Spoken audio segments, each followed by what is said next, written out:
Welcome to the Daily Plunge. We are in the book of 2 Samuel, chapter 2, verses 1 through 11, but we're going to cover the whole chapter. Now, David seeks the Lord's direction.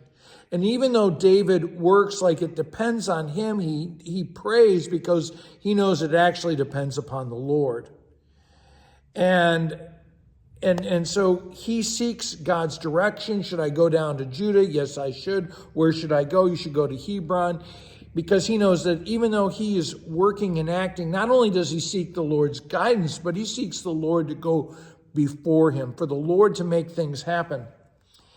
And so he goes down, and the men of Judah anoint him as king, basically communicating to the rest of Israel, yes, we realize we had Saul, but that line is done.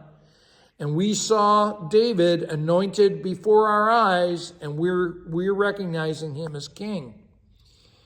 And then David in verse 4 finds out that the men of Jabesh Gilead had gone and taken down Saul's body and the bodies of his two sons, including Jonathan, down from the wall where the Philistines had hung them in disgrace, and they properly buried him. And you have to remember that Jabesh Gilead was the town that was under siege, and they were threatening to gouge out the one eye of every man.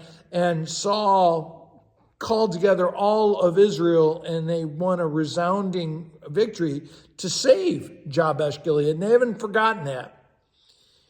The thing to really point out here is that David commends them for that they have honored Saul and his sons in death. And he says, I'm going to honor you. Because, see, Saul doesn't hate Saul. David doesn't hate Saul. Yes, they had problems, but it didn't rise to the point that his heart was filled with hatred. And this is really important to remember going forward, because this is sort of a measure of who David is.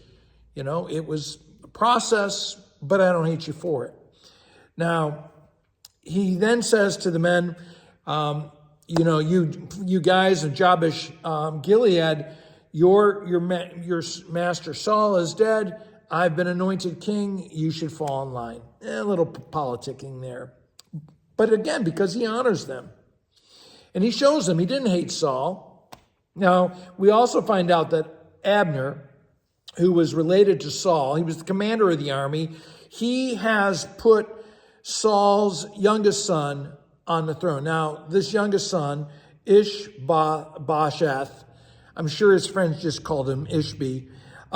Ishbosheth is 40 years old. And what has he been doing in these 40 years, right? And he places him as king. But Israel, much of that has been conquered by the Philistines. And so they are a scattered, displaced, and defeated nation. And he's king over them. And so the power really is not with Saul's son, it's with Abner. And so we then find out that there's this meeting at the pool of Gibeon between Abner's soldiers and Joab, who is the commander of David's army. And they decide to have a 12-on-12 fight to the death, and they end up killing one another, so that it's a draw. And this really is the beginning of a civil war that will last over the course of 7 years. And there's this ugly, fierce fighting of really brother against brother.